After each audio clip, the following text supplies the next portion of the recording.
الحمد لله والصلاة والسلام على رسول الله سبحانك لا علم لنا إلا ما علمتنا إنك أنت العليم الحكيم ولا فهم لنا إلا ما فهمتنا إنك أنت الجواد الكريم. Par la grâce d'Allah Tabaraka wa Ta'ala, nous avons terminé la voie spirituelle et nous allons parler d'autre chose.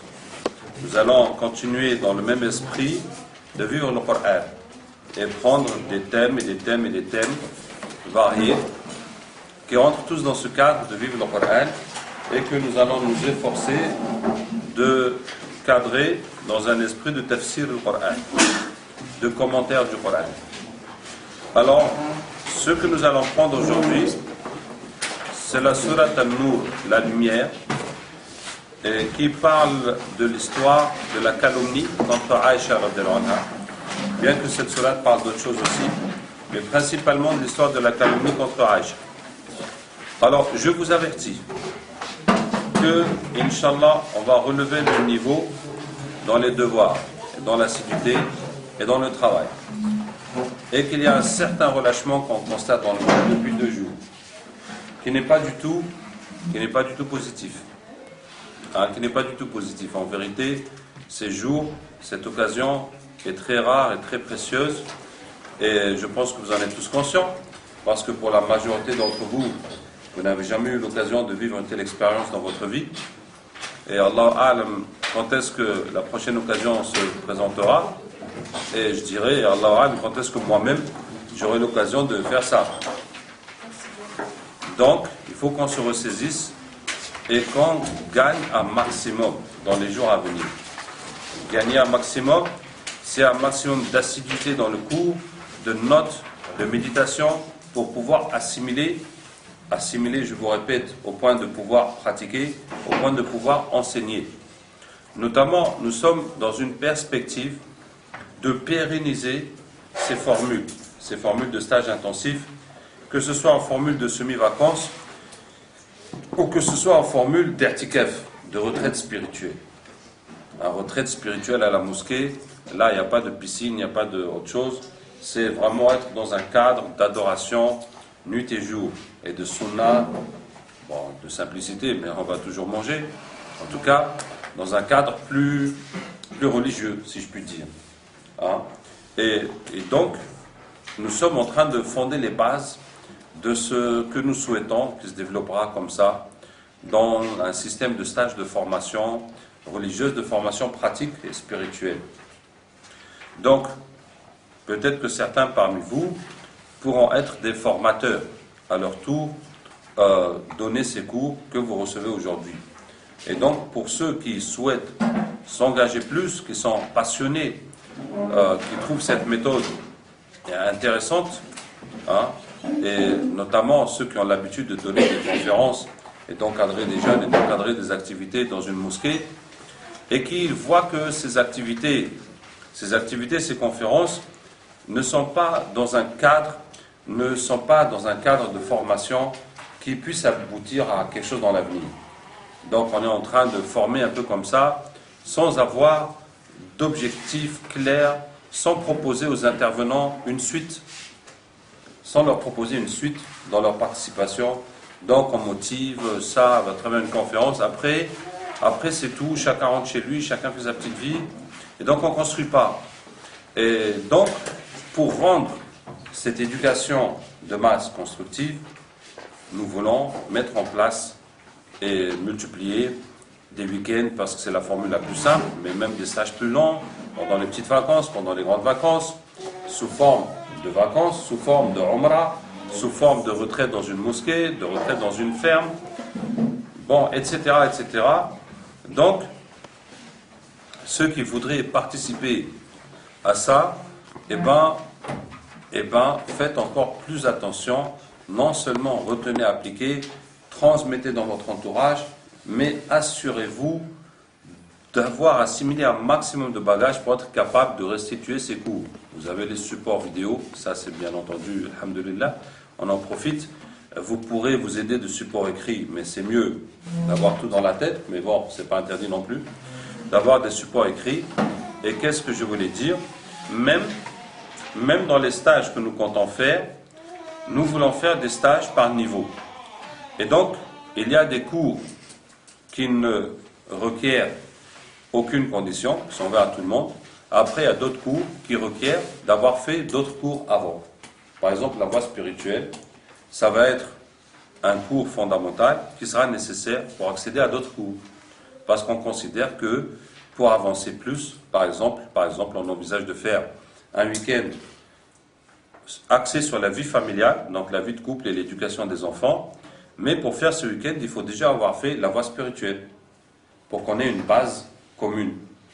Puisque comment tu vas travailler ta relation de couple et tes enfants quand tu n'as pas travaillé ta relation toi-même avec Allah. Vous voyez?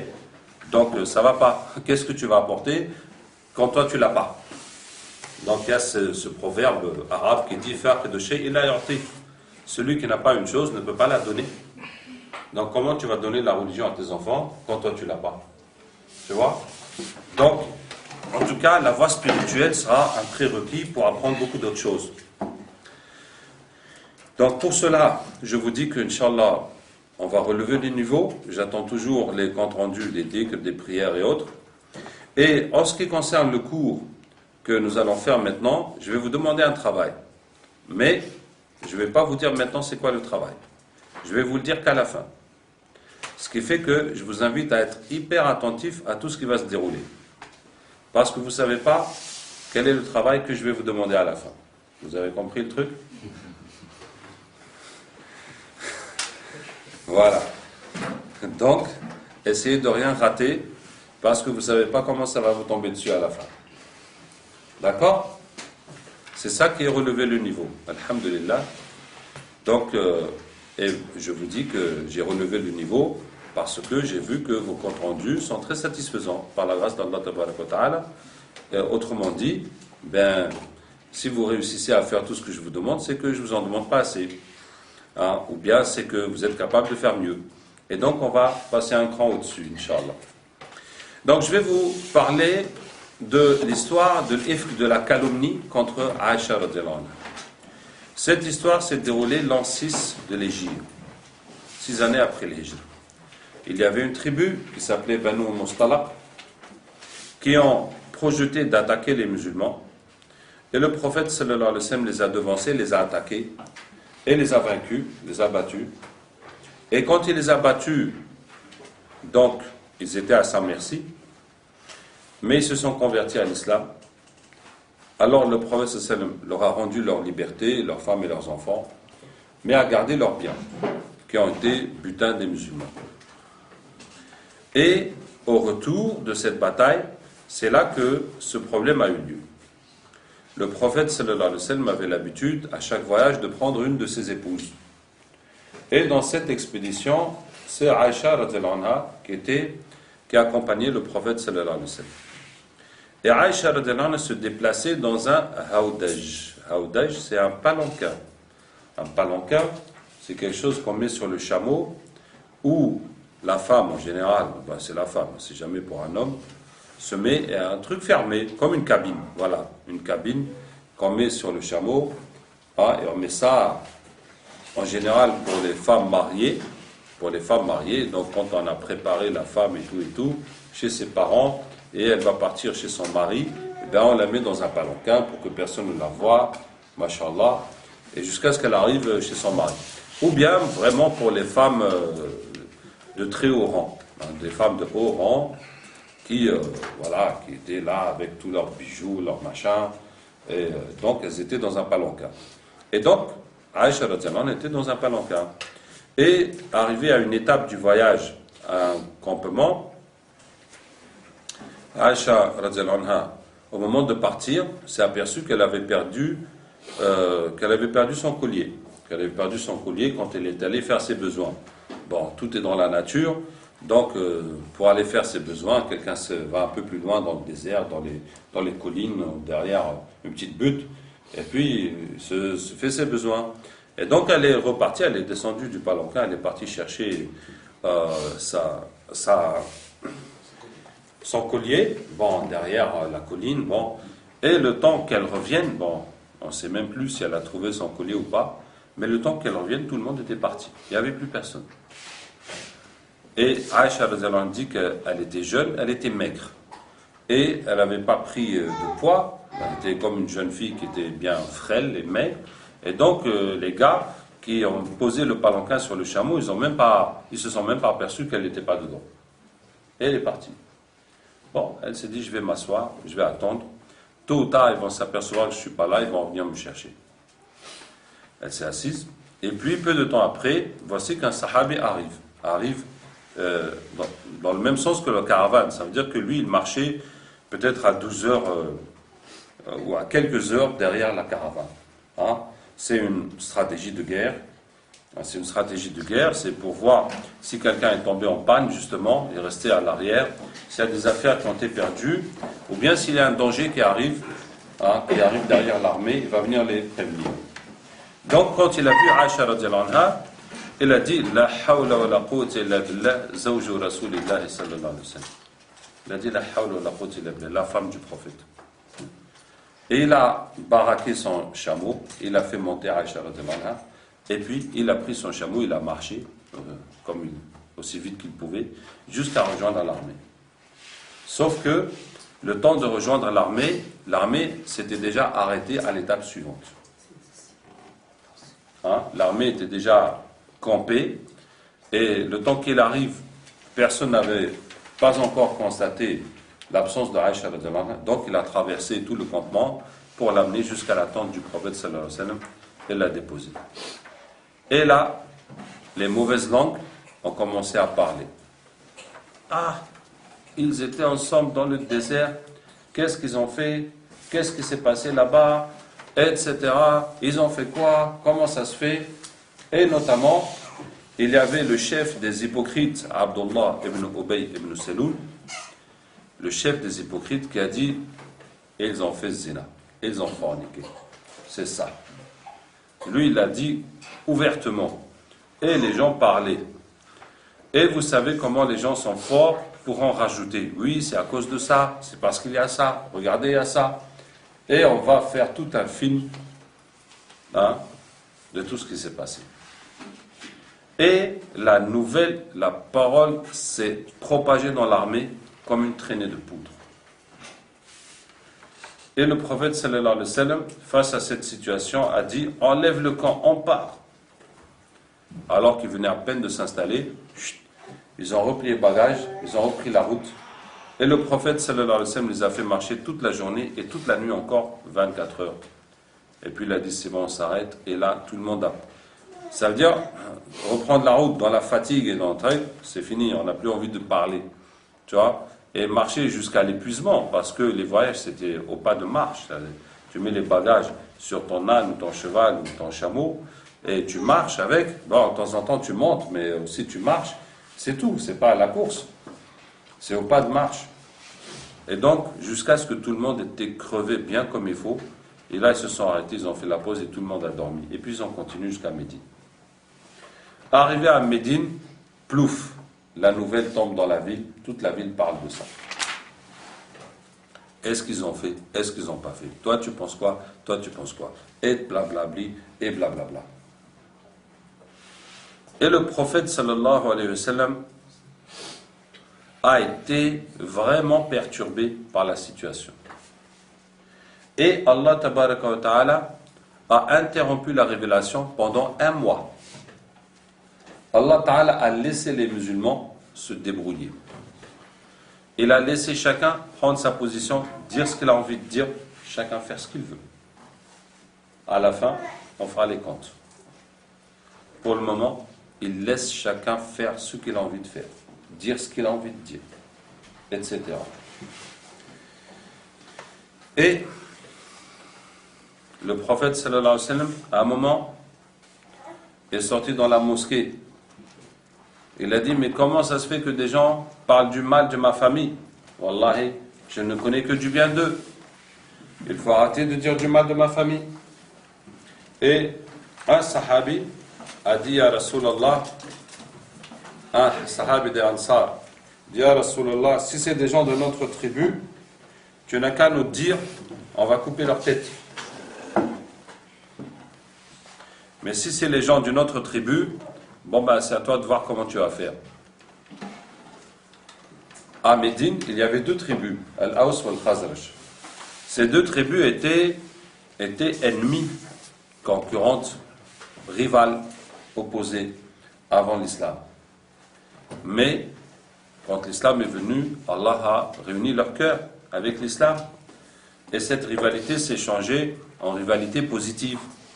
Ça veut dire que si une tribu faisait un exploit, si un membre d'une tribu faisait quelque chose de bien, les autres aussi disaient non, on ne va pas les laisser nous dépasser comme ça. Nous aussi, il faut qu'on montre au prophète sallallahu alayhi wa sallam qu'on aime l'islam et tout. Et donc, eux-mêmes, ils vont chercher à faire quelque chose. Sauf que là, voilà, celui qui avait parlé, il était membre d'une tribu. Et quelqu'un de l'autre tribu s'est levé, il a dit, c'est mauvais ce que tu as dit. Toi, tu dis ça parce que tu sais très bien que ceux qui ont dit ça, ils ne sont pas de ta tribu, ils sont de ma tribu. S'ils étaient de ta tribu, tu n'aurais jamais dit ça. Tu n'aurais jamais dit qu'il faut leur couper la tête. Mais comme ils ne sont pas de ta tribu, c'est pour ça que tu dis qu'il faut leur couper la tête. Hein? Et les autres se sont levés, ils allaient se battre. Donc le prophète sallallahu alayhi wa sallam a vu cette situation, il s'est retiré, il les a laissés. Et puis le prophète sallallahu alayhi wa sallam a demandé conseil à ses proches. Donc il a demandé à Omar radiyallahu anhu, qu'est-ce que tu penses? Comment on va faire? Et Omar radiyallahu anhu lui dit à Rasulallah, tous ceux qui ont dit ça, il n'y a qu'à couper leur tête. Et le problème est réglé. Hein? En tout cas, le problème sera réglé. Ça, c'est sûr. Mais c'était quand même une punition excessive. La faute est grave. Mais là, pas jusqu'à la peine de mort, quand même. Hein? Et aussi, ça aurait plus l'air d'une vengeance personnelle que d'une loi de l'islam. Donc, le prophète sallam n'a pas suivi l'opinion de Omar. Et le prophète sallam a demandé à Ali son opinion. Et Ali lui dit à Rasulallah, divorce-la. Pour protéger l'islam, pour protéger le prophète sallallahu alayhi wa sallam. Et c'est vrai que ce serait une solution. Ça va mettre fin au problème. Sauf que Aïcha radhiyallahu anha, pour elle c'est fini. L'épouse du prophète sallallahu alayhi wa sallam, qui l'a trompé et qui s'est fait divorcer, parce que s'il la divorce, c'est confirmer la rumeur. Hein? Comment est-ce qu'on pourrait l'innocenter par la suite? Hein? Et non seulement sacrifier Aïcha radhiyallahu anha, mais sacrifier Abu Bakr. Abu Bakr, qui est son meilleur ami, qui est le père de Aïcha. Et dans toute cette mésaventure, ceux qui ont souffert le plus, c'est les parents de Aïcha radhiyallahu anha. C'est le père et la mère de Aïcha qui ont souffert plus que Aïcha, plus que le prophète sallallahu alayhi wa sallam, plus que qui que ce soit. Hein? Abu Bakr est tellement content d'avoir donné sa fille au prophète sallallahu alayhi wa sallam, et en plus il se trouve que c'est son épouse favorite, ça c'était clair. Alors maintenant, si elle le trompe, elle déshonore, la honte pour lui. Vraiment la honte pour lui. Et puis non seulement la honte pour lui devant le prophète sallallahu alayhi wa sallam, mais devant toute la Ummah. C'est très difficile. En tout cas, ils ont tellement souffert. Abu Bakr et sa femme. Et donc, Ali radhiyallahu anhu, voilà ce qu'il a dit. Divorce-la. Comme ça, le problème sera fini et l'islam sera protégé, puis ton image sera intacte. Et le problème, c'est que Aïcha radhiyallahu anha n'a jamais pardonné à Ali d'avoir dit ça. Ce qui fait que quand un couple est en dispute, il ne faut jamais leur dire de divorcer. Parce que si c'est pour divorcer, ils n'ont pas besoin de toi, ils n'ont pas besoin que tu viennes leur dire de divorcer. S'ils ont besoin d'aide, de conseils, c'est pour sauver le couple. Et si vraiment tu ne trouves aucune solution, tu dis que tu n'as pas de solution, mais tu ne leur dis pas, non, divorce, c'est quoi ça? Hein? Et la plupart du temps, les couples se réconcilient. Même des disputes incroyables. La plupart du temps, ils se réconcilient. Et quand ils se réconcilient, c'est là qu'on va voir qui a dit quoi dans notre dispute. Tu vois? Qui a dit quoi? Et ceux qui étaient là pour augmenter le feu, pour envenimer les choses, et après, la relation avec le couple, elle sera plus qu'elle était. Bon. Et il se trouve que dans cette histoire, Aïcha radiallahu anha n'était au courant de rien. Toute la ville parlait d'elle et elle n'était au courant de rien. Ça veut dire que quand elle est venue avec Safwan, il s'appelle Safwan le Sahabi, qu'elle a récupéré et qu'elle est rentrée dans le campement et qu'il a posé et tout, mais elle a pas vu qu'il y a un problème. Elle n'a pas pensé qu'il y a un problème ou qu'il y aurait besoin de se justifier. Non, rien. C'est tout. Elle n'a pas besoin d'expliquer les circonstances qui ont fait qu'elle s'est retrouvée seule avec lui. Non, rien. Il n'y avait rien. Et puis personne ne lui a rien dit. Et les gens parlaient. Et elle était au courant de rien. Mais elle dit que la seule chose, elle a vu que le prophète sallam est devenu froid avec elle. Et elle ne comprenait pas. Et à un moment, elle était malade. Et elle dit que d'habitude, quand je suis malade, le prophète sallam, il était aux petits soins, il s'occupait de moi. Et maintenant, il vient à la porte, il dit à la servante, comment elle va? Elle dit, ouais, elle a la fièvre, ou elle va mieux, ou elle a mal au ventre, autre chose. Elle dit, ah bon, d'accord. Et puis il part. Elle dit, je ne comprenais pas. Alors je lui ai dit, Ya Rasulallah, si tu veux, sallallahu alayhi wa sallam, je vais aller chez ma mère, elle va s'occuper de moi. Et elle dit ça d'une façon vicieuse. Hein, pour que le prophète me dise, non, allez, reste ici, je vais bien m'occuper de toi, tout ça, tout ça. Vous comprenez? Donc elle fait ça, Zama, pour lui mettre la pression. Il faut que tu t'occupes de moi quand même. Tu vois? Donc elle lui dit, si tu veux, je vais aller chez ma mère, elle va s'occuper de moi. Et le prophète me dit, vas-y. Ah, vraiment, elle ne s'attendait pas à ça. Et puis elle s'est trouvée prise dans son piège. Donc elle est partie chez sa mère pour se faire soigner. Et jusque-là, elle est courant de rien. Et jusqu'à ce qu'un soir, elle sort pour aller faire ses besoins. Et c'est là que Aïcha radiallahu anha explique que chez les Arabes, on n'avait pas des toilettes dans les maisons.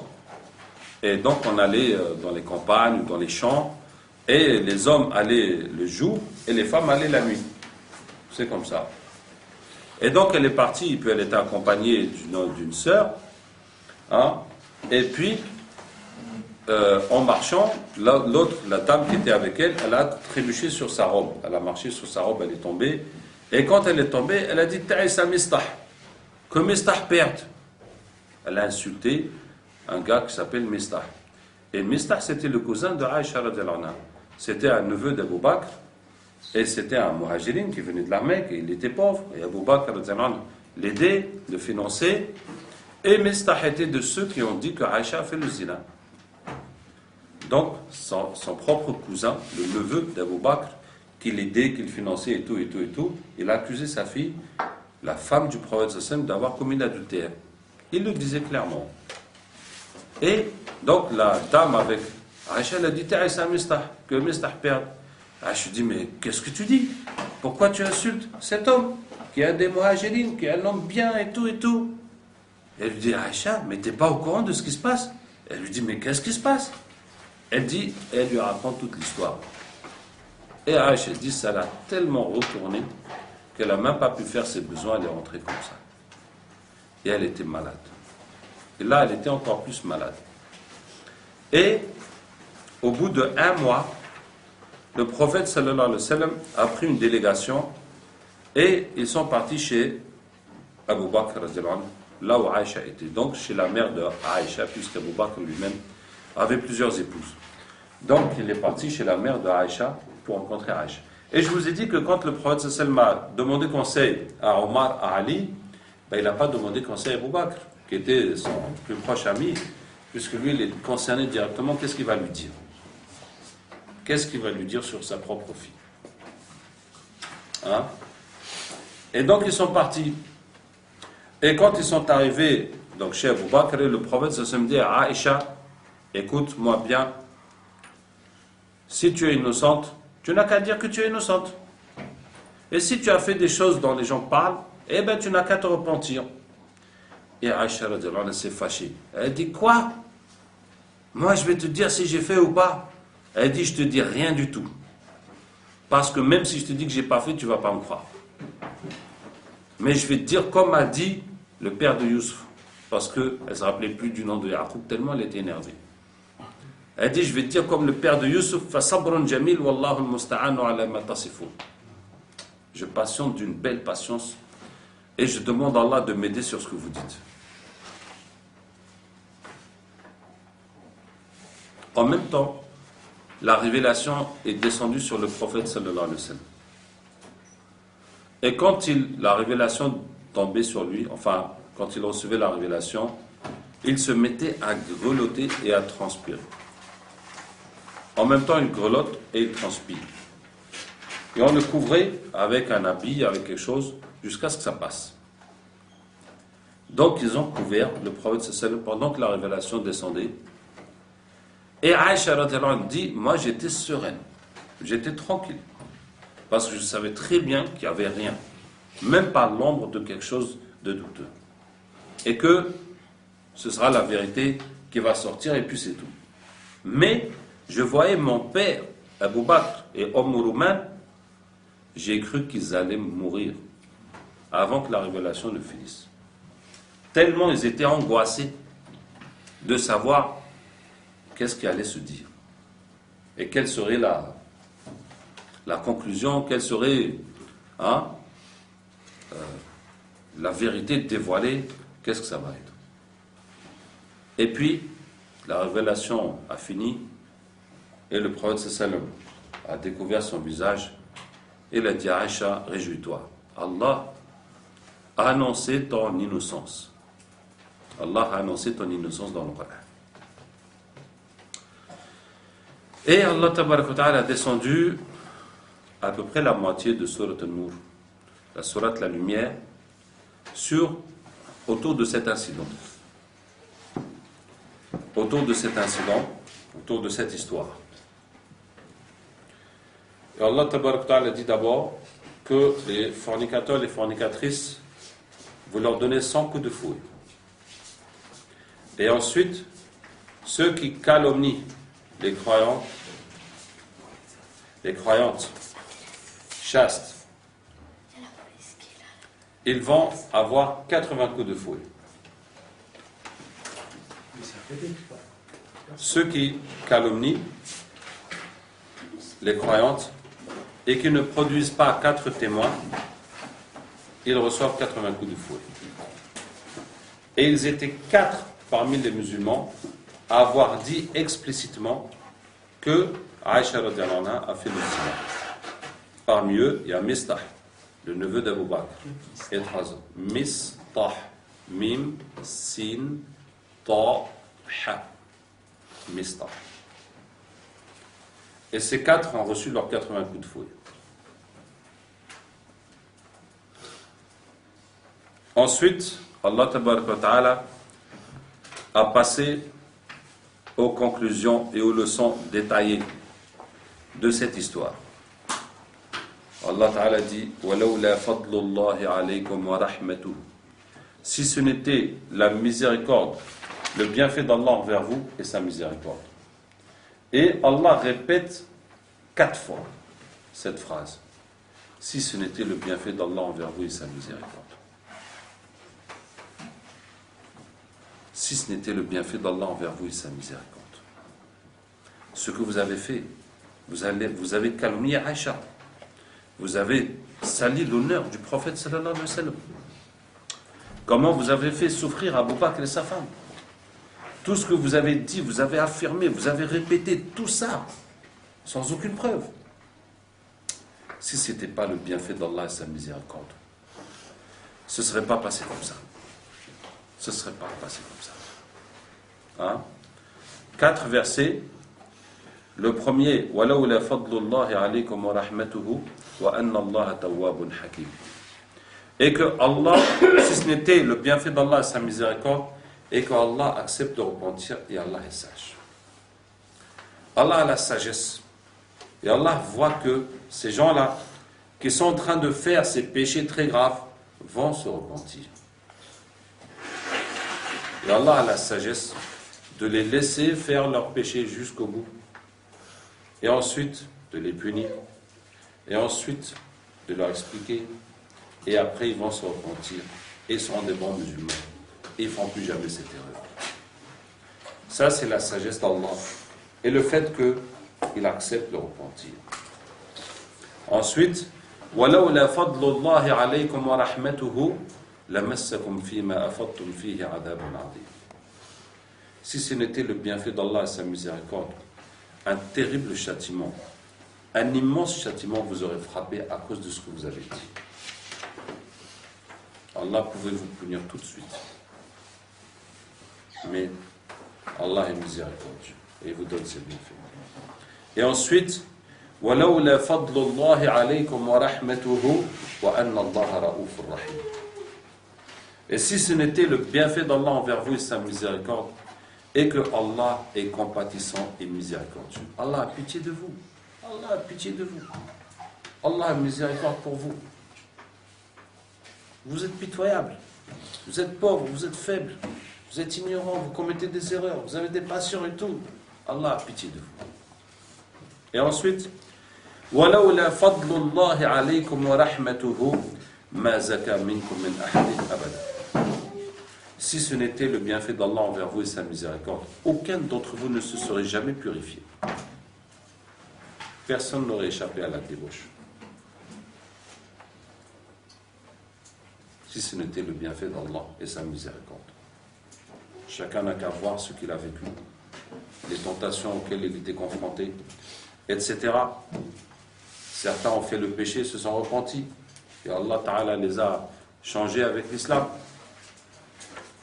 D'autres y ont échappé, mais la tentation est toujours là. Hein? Et il y en a qui ont échappé de justesse. C'était moins une. Qu'Allah ait pitié de nous. Et puis Allah Ta'ala dit إِنَّ الَّذِينَ جَاءُوا بِالْإِفْكِ عُصْبَةٌ مِّنْكُمْ لَا تَحْسِبُوهُ شَرًّا لَكُمْ بَلْ هُوَ خَيْرٌ لَكُمْ. Ceux qui ont commis la calomnie, c'est un groupe d'entre vous.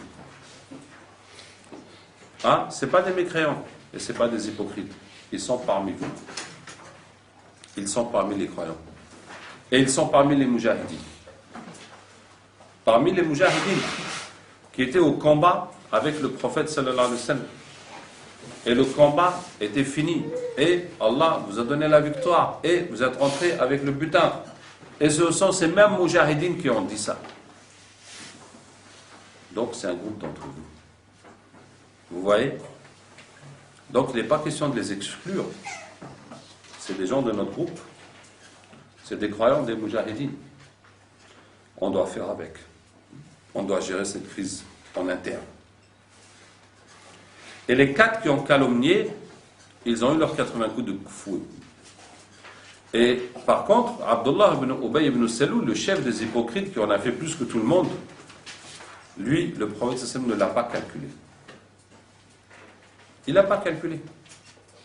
Parce qu'il savait qu'il était hypocrite. Mais on le laissait. C'était la stratégie.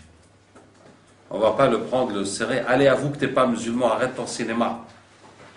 Non, on le laisse faire comme il dit. Après, il est mort de mort naturelle. Qu'est-ce que je disais? C'est un groupe d'entre vous, Allah a dit. La tahsibuhu sharran lakum. Ne pensez pas que c'est un mal, c'est un bien. Quel est le bien qu'il y a dans cette histoire? Eh bien, le bien, c'est les leçons qui vont suivre. C'est les enseignements qui vont suivre. Premier enseignement, Allah Tabaraka wa Ta'ala dit وَلَوْلَا إِذْ سَمِعْتُمُوهُ ظَنَّ الْمُؤْمِنُونَ وَالْمُؤْمِنَاتُ بِأَنفُسِهِمْ خَيْرًا وَقَالُوا هَذَا إِفْكٌ مُبِينٌ. Si seulement en entendant cela, cette calomnie, les croyants et les croyantes avaient conjecturé favorablement les uns vis-à-vis des autres. Ça veut dire si seulement ils avaient pensé du bien l'un de l'autre et dire non, non, non, non, ça c'est une calomnie, ça c'est n'importe quoi. Allah dit, voilà ce que vous auriez dû dire. Et ce verset est descendu pour un couple de Sahaba, où l'histoire, c'est que le mari vient à sa femme, lui dit, hey, tu entends ce que les gens disent sur Aïcha et Safwan? Et sa femme lui dit, mais toi aussi réfléchis un peu. Est-ce que toi tu es mieux ou bien Safwan? Il dit, non, Safwan est mieux que moi. Et il dit, est-ce que toi tu aurais fait ça? Elle dit, jamais. Il dit, mais Safwan aussi, elle, il ne va pas le faire. Et dans une autre version, c'est le La femme qui vient à son mari, elle dit, hey, tu as entendu ce que les gens disent sur Aïcha et Safwan? Il dit, mais toi aussi réfléchis un peu. Est-ce que toi tu es meilleur ou bien Aïcha? Elle dit, non, Aïcha est meilleure que moi. Il dit, est-ce que toi tu aurais fait ça? Il dit, jamais. Il dit, mais Aïcha aussi, elle ne va pas le faire. Et donc Allah a donné ce couple en exemple. Voilà ce qu'il fallait faire. On vient te dire que ton frère croyant, ta soeur croyante, elle a fait ça. Tu dis, impossible. Oublie ça. C'est du bidon, c'est du baratin. Point final. Et avec un peu d'expérience dans la vie, vous allez voir qu'à 95%, tout ce qu'on raconte sur les gens, c'est bidon. Ah oui. Tout ce qu'on raconte, c'est bidon. Et pour ça, il y a une règle dans l'islam que quand un juge n'a pas le droit de prendre position jusqu'à écouter les deux. Et si jamais on te demande, on t'invite, on te demande d'arbitrer dans une affaire, tu vas te rendre compte que ce que l'un dit, ce que l'autre dit, on dirait qu'on ne parle pas de la même situation. Tellement c'est le jour et la nuit, entre les deux versions. D'où, chaque fois que tu entends quelque chose sur quelqu'un, n'en crois pas un mot. N'en crois pas un mot, point barre. C'est ce qu'il faut faire. Ce que vous avez entendu, mais il ne fallait pas le croire, et puis c'est fini. Et puis Allah tabaraka wa ta'ala dit ensuite, si seulement ils avaient amené 4 témoins. Et dans une accusation de fornication ou d'adultère, l'islam exige 4 témoins oculaires qui ont vu l'acte se passer et qui peuvent en témoigner de la même façon. Vous voyez? C'est ça, le témoignage oculaire. Et c'est pas juste, on les a vus dans la rue, on les a vus dans la voiture, on les a vus même sortir de l'hôtel. Non, non. Il faut avoir été témoin de l'acte. Alors là, pour le faire, vraiment. Donc, c'est quasiment impossible. À moins que la personne même va se vanter partout. Ouais, j'ai fait ceci, j'ai fait cela. Voilà. Là, c'est lui qui s'est vendu. Qu'est-ce que je disais? Allah dit, si seulement ils avaient produit 4 témoins. S'ils n'amènent pas les témoins, ceux-là, chez Allah, sont les menteurs. Voilà, tout simplement. La façon de gérer ça, tu as 4 témoins, il n'y a pas, tu es menteur. Tu es menteur, tu vas prendre 80 coups de fouille. C'est fini. Ça va s'arrêter comme ça. C'est comme ça. Et dans l'histoire, pendant que j'y pense, quand Aïcha est rentrée chez sa mère, et sa mère lui dit, ma fille, ne t'inquiète pas. Il n'est pas possible qu'une femme soit heureuse avec un homme puissant, sans que les gens parlent d'elle. Hein? Ça veut dire que sa mère lui dit, par son expérience et sa connaissance, que ça ne pouvait pas manquer d'arriver.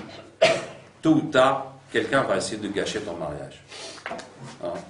Et en vérité, moi, dans mon expérience, je dis, c'est même pas un homme puissant, c'est n'importe quel couple le plus banal qui soit qui va se marier.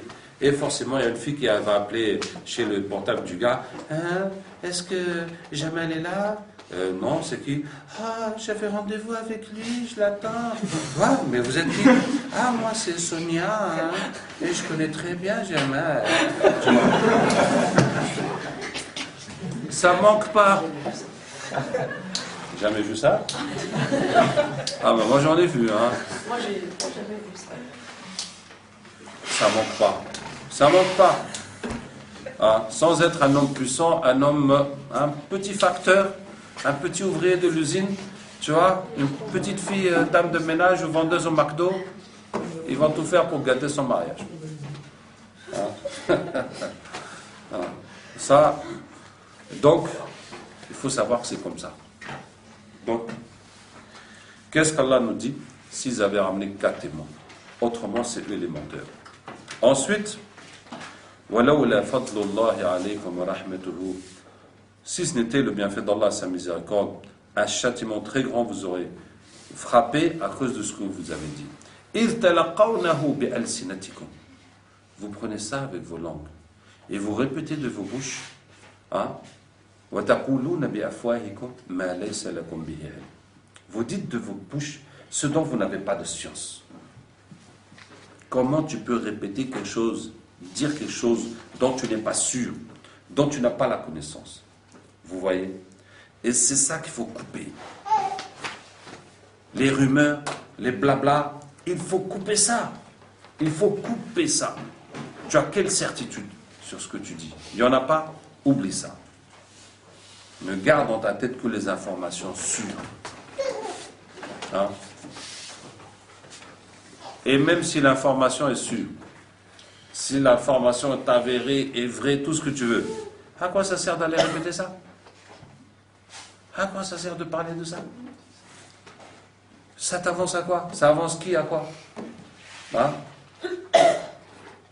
إن الذين يحبون أن تشيع الفاحشة في الذين آمنوا لهم عذاب أليم في الدنيا والآخرة. Allah dit ceux qui aiment que la turpitude se propage chez les croyants, qu'on parle de ça, ils ont un châtiment douloureux dans ce monde et dans l'au-delà.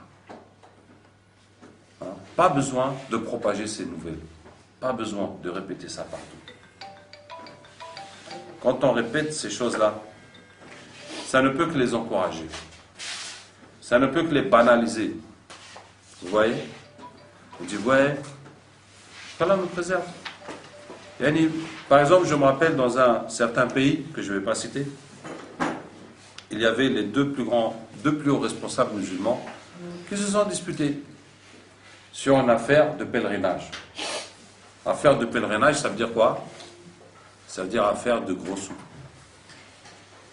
C'est ça qu'il y a derrière le pèlerinage. Ce n'est pas une affaire fiqh, non, c'est une affaire de gros sous, le pèlerinage. Qui va gérer le pèlerinage? Ah. Et cette dispute a été mise dans le journal islamique.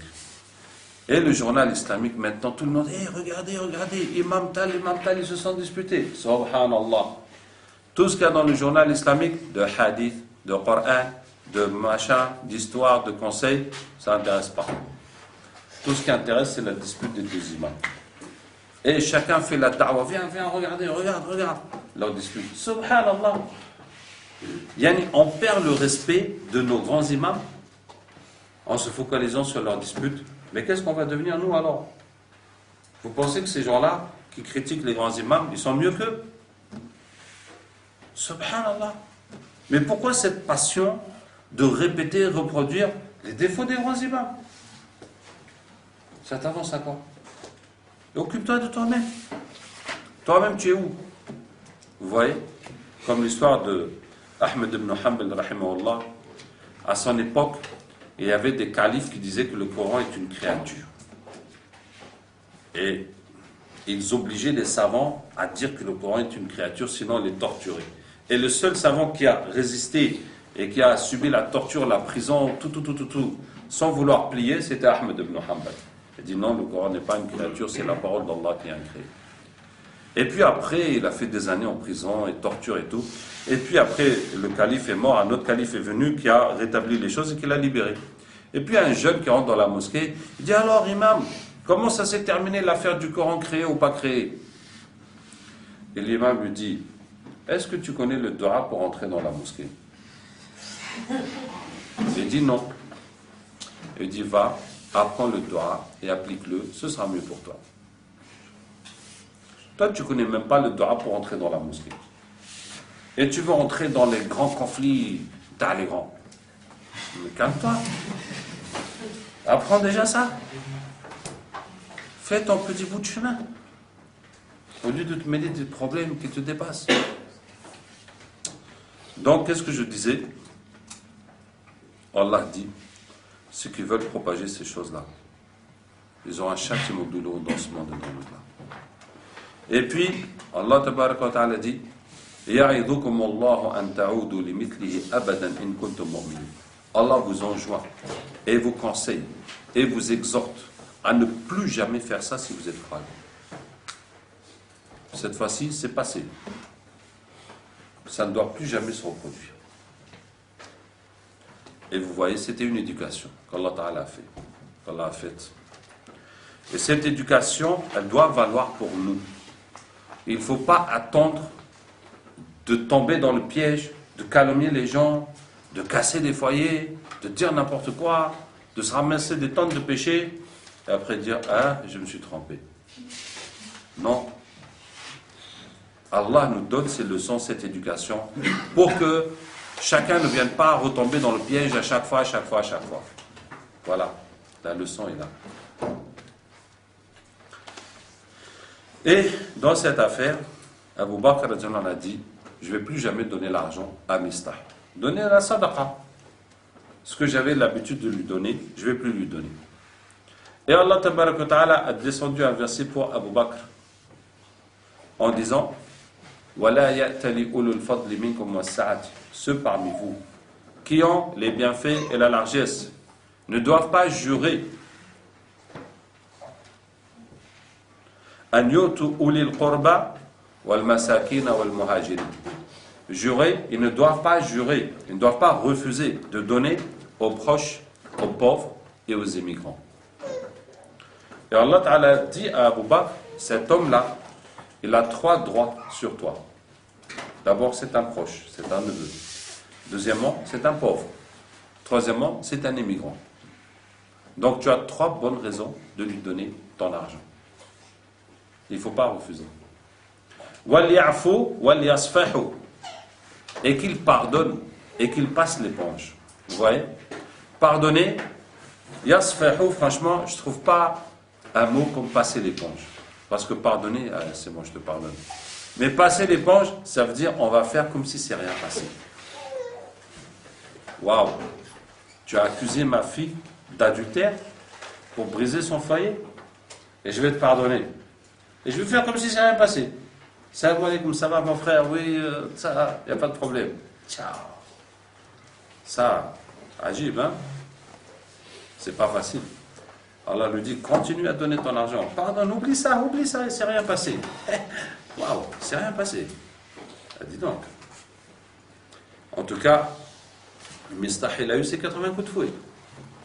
Ça, il n'y a pas échappé.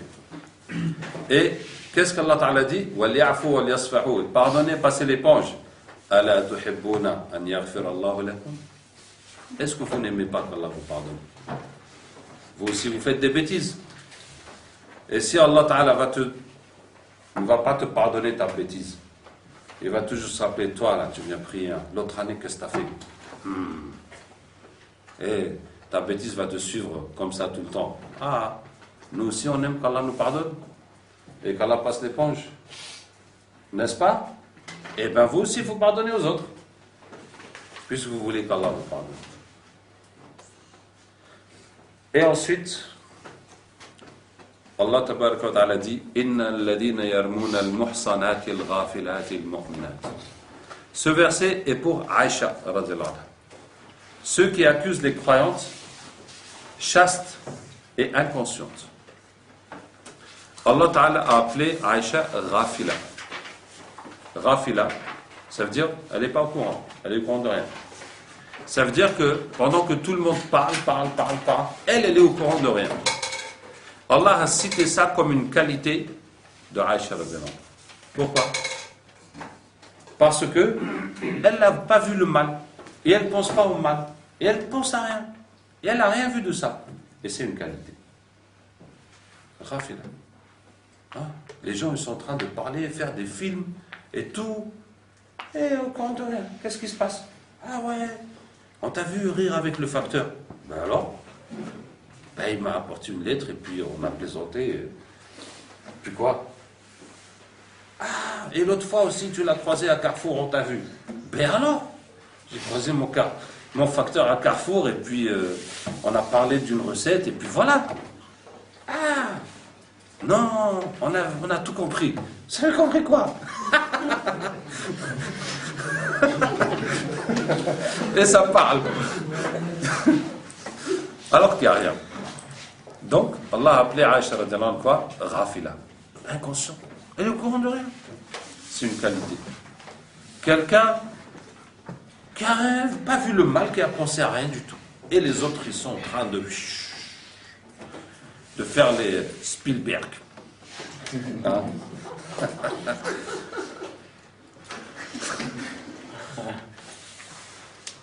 Et ensuite, Allah tabaraka wa ta'ala dit Al-khabithatu lil-khabithin wal-khabithun lil-khabithat. Les perverses sont pour les pervers Et les pervers sont pour les perverses. Et les bonnes sont pour les bons. Et les bons sont pour les bonnes. C'est une règle générale. Il y a des exceptions. Allah nous donne l'exception de Nuh alayhi salam et de l'autre, dont les femmes étaient mécréantes, de Pharaon, dont la femme était croyante. Mais, en règle générale, c'est comme ça. Les perverses pour les pervers, et les bonnes pour les bons. Et le prophète sallallahu alayhi wa sallam, étant le plus bon des bons, comment pouvez-vous imaginer qu'il a une épouse perverse? Comment est-ce qu'Allah va lui donner une femme débauchée? C'était même pas imaginable depuis le départ. Depuis le départ, c'était même pas possible. C'était même pas imaginable. Bien entendu, ce verset nous dit aussi à ceux qui sont célibataires que pour avoir une bonne femme, pour avoir un bon mari, la recette c'est quoi? C'est d'être bon soi-même, d'être bonne soi-même. Jusqu'à ce qu'Allah te donne un bon mari, une bonne femme. Et ceux qui pensent qu'ils peuvent faire les petits malins, en s'amusant de tous les côtés dans leur célibat, et penser à après trouver une fille, parce que c'est en général les garçons qui ont cette idée-là, ou même les filles, quand Allah nous préserve, ou même les filles des fois. Hein? Pensant après se caser avec une fille bien comme il faut, ils se mettent le doigt dans l'œil. Hein, tu auras ce que tu auras mérité. Et ce verset a un autre sens. Ce verset a un autre sens, qui est quoi? Qui est les mauvaises paroles sont pour les mauvaises personnes. Et les mauvaises personnes, c'est eux qui disent les mauvaises paroles. Ça veut dire que celui qui a dit cette accusation, c'est lui-même qui est comme ça. Celui qui dit ça, qu'est-ce qu'ils font ensemble? Ils étaient ensemble tout seuls. Parce que lui, s'il était là-bas, c'est la seule chose qui va tourner dans sa tête pendant toute la route. Hein? C'est le mal qui est en lui, qu'il est en train de projeter sur les autres. C'est parce que lui, il est comme ça.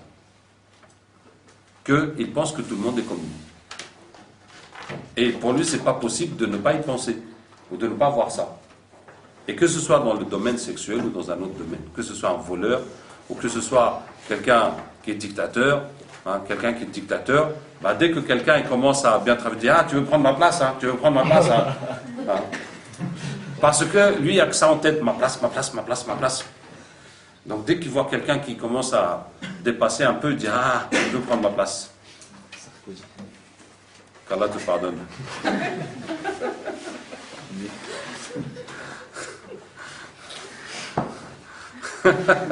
Qu'Allah te pardonne. Bon, nous ne sommes pas responsables de cet enregistrement. C'était quelqu'un du public. Qu'est-ce que je disais? Quel que soit le défaut, que ce soit un voleur, que ce soit un menteur, lui il ment. Dès que tu lui parles, viens, t'es sûr? Qu'est-ce que tu dis? Parce que lui, il ment tout le temps. Donc même quand tu lui penses, il est en train de chercher la vérité c'est quoi? Tu vois? Etc. Et donc Allah dit ça. Ceux qui ont dit ça, c'est eux-mêmes qui ont ça dans leur cœur. Et à 90%, si vous allez mener une enquête dans leur vie, vous allez trouver que c'est eux qui font ces choses-là. Bon, ça c'est une stratégie si on veut aller plus loin. Mais nous, on n'a pas besoin de faire les enquêtes. Et puis, à partir de là, Allah Tabaraka wa Ta'ala va donner une série de mesures pour protéger la société contre la débauche et la fornication. Il y a toute une série de mesures dans Surat An-Nur pour protéger la société contre la débauche. Parmi ces mesures, il y a le voile pour les femmes. Parmi ces mesures, je vais dire que les deux plus grandes sont le voile pour les femmes et le verset que je vous ai cité l'autre jour, wa ankihul ayama minkum, mariez les célibataires parmi vous. Donc l'ordre à tous ceux qui sont déjà mariés d'aider les célibataires à se marier. Et ce qui fait que, au temps du prophète sallallahu alayhi wa sallam, on était dans une situation de plein mariage. Voilà. Il y en a qui rêvent du plein emploi, et moi, je rêve du plein mariage. Quand tout le monde sera marié, alhamdulillah, on n'aura pas éliminé la débauche, mais on l'aura réduite à 95%. Parce que si je suis marié et que je vais convoiter une autre femme mariée, il faut vraiment qu'on soit malades tous les deux, quoi. Alors que quand il y a trop de célibataires, ils ne peuvent pas se marier, là, la tentation est terrible. Et il y a, je vous ai dit, c'est les deux règles, à mon sens, les plus importantes. Pour préserver la société de la débauche, il y a le voile, il y a le plein mariage. Sinon, il y en a d'autres, qu'Allah Ta'ala dit dans cette sourate, comme le fait de demander l'autorisation avant de rentrer chez quelqu'un. Effectivement, si tu arrives, tu rentres, et surtout qu'à l'époque, les portes, c'était juste des rideaux, tu risques de tomber sur quelque chose. Et puis que ça se termine mal. Donc, il faut rester dehors. Salam alaikum, est-ce que je peux entrer? Répéter 3 fois, jusqu'à ce qu'on te dise de rentrer. Si on te dit rien, tu t'en vas. Tu ne vas pas regarder par un trou pour voir qu'est-ce qui se passe, tu vois, etc. Bon, de nos jours, c'est un peu dépassé, hein, avec les portes, mashallah, blindées et tout ça. Autre règle qu'Allah Tabaraka wa Ta'ala donne pour préserver de la débauche, c'est de marier les esclaves. Maintenant, les esclaves, aujourd'hui, on n'en a pas, et alhamdoulilah. Mais par contre, on a des domestiques. Bon, c'est vrai qu'en France, on n'a même pas de domestiques. Mais si vous allez dans les pays plus pauvres, où la main-d'œuvre est beaucoup moins chère, et n'importe quelle famille aisée a des domestiques, et là, vous allez voir très vite que les domestiques, c'est une source de fitna. Surtout les jeunes filles qu'on prend comme bonnes, etc. Masha'Allah, qu'Allah nous aide. En tout cas, mon père qui est avocat, il en a des affaires sur le sujet. Il en a des affaires sur le sujet. Ça veut dire que la fille va prendre une grossesse, et elle va dire que c'est le garçon de la maison qui lui a fait, et le garçon, si la fille est mineure, il risque de se ramasser la prison. Donc la seule solution pour lui, c'est de se marier avec elle, sauf que le mariage en Tunisie, corps de cou. Tu vois?